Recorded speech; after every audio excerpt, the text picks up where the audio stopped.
Hi, everyone. So let's explore in more detail the Maker's Mark private selection program, and specifically the taste profile that each of the wood staves that go into the bourbon provide to the bourbon.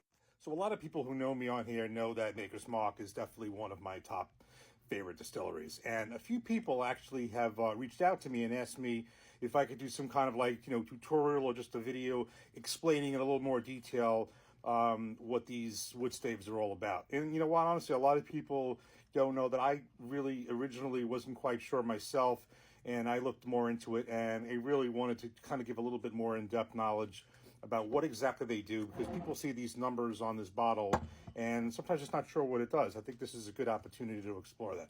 So just to take a step back, the Maker's Mark is a private selection program. Basically allows restaurants, liquor stores, and other establishments to basically handpick their barrel. It is a single barrel program, and what it is they can basically choose a stave combinations. There's 1,001 different combinations they can choose, but they can choose the staves that they want to basically finish this whiskey in, and we're going to go into that. So basically, what it is the Maker's Mark private selection program is an outgrowth of Maker's 46. Maker's 46 was the first wood finishing bourbon of the Maker's Mark, was the Maker's Mark distillery, and that was the very first type of profile, and that started the rest of it.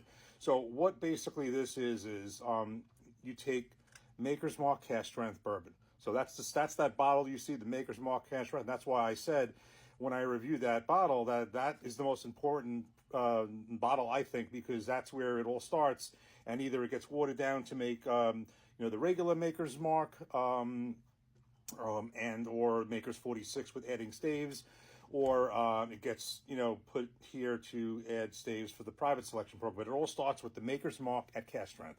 So cask strength for Maker's Mark ranges from 107 proof to 114 proof. In my view, I've seen most cask strength anywhere from 109, a narrower window from 109 proof to around 111 proof, roughly in that range. So then that is taken at cask strength. There are 10 wood staves that can be placed into the barrel to the cask strength bourbon, and then what happens is of those 10, you can choose a combination of 5 different wood staves.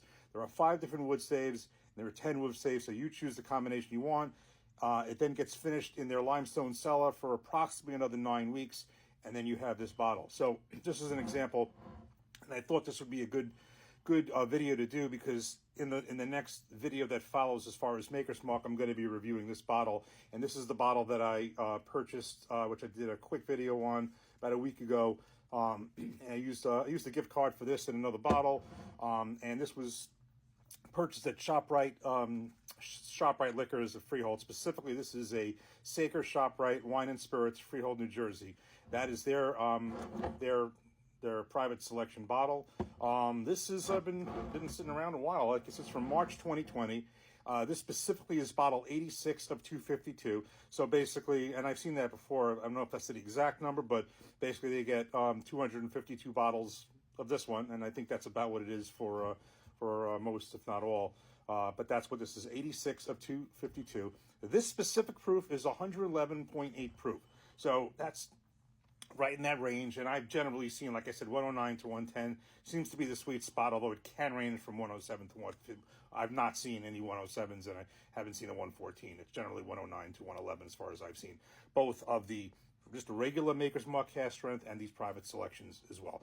And also, by the way, those that kind of applies also to, just to digress for a second, those yearly special releases. I reviewed the 2023 BEP, which was my top bottles of 2023, and 2022, and going backwards that way. They're all kind of in that cask strength range. So now specifically, and then we're going to go more into detail on it. This basically has. This is their stave selections on here. And I'm going to turn the camera around in a second to show you, and we'll go into more detail about each one. But basically, the first one is the Baked American Pure. This does not have any of those staves. The second one is Seared French Cuvée. This has 2 of those. The next one is the Maker's 46, which is the one that started it all. It's got 3 in here. This is the key one. This has, and I'm going to go into a little more detail in a minute, this has the Roasted French Mocha Stave, and it's got 5 of them.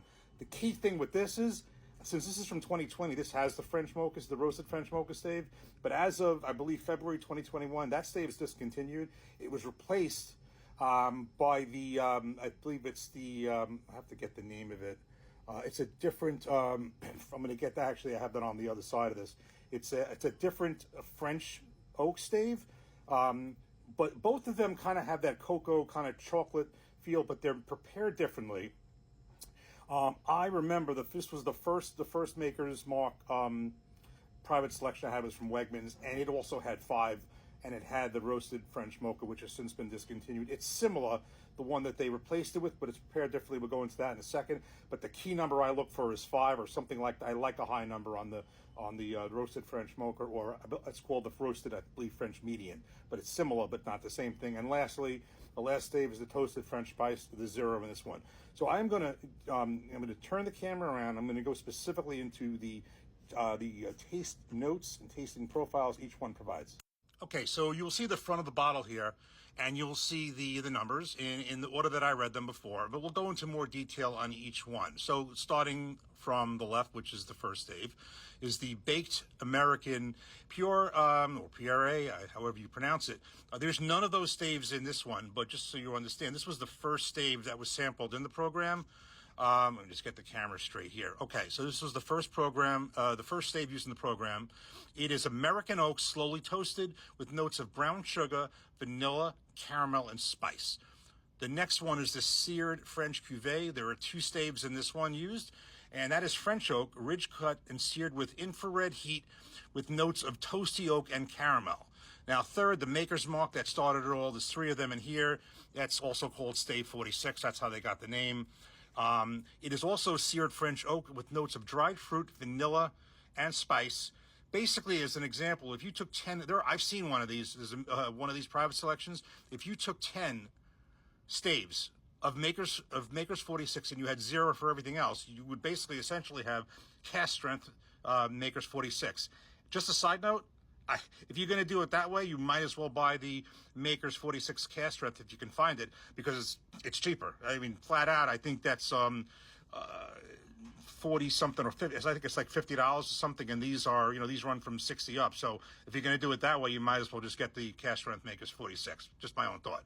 Okay, so now to my favorite stave selection, the roasted French mocha. We got 5 of them in here. That's what caught my eye.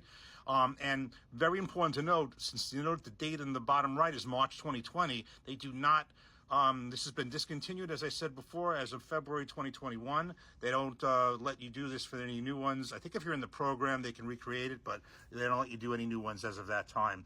So this particular stave is a French oak. It is cooked on high in a convection oven with notes of coffee, maple, and cacao. So I might be pronouncing that wrong, but basically it's cocoa, okay? Cacao is what creates cocoa. So it gives you that, I feel, that chocolate, kind of rich chocolate dessert, coffee kind of notes. I like that.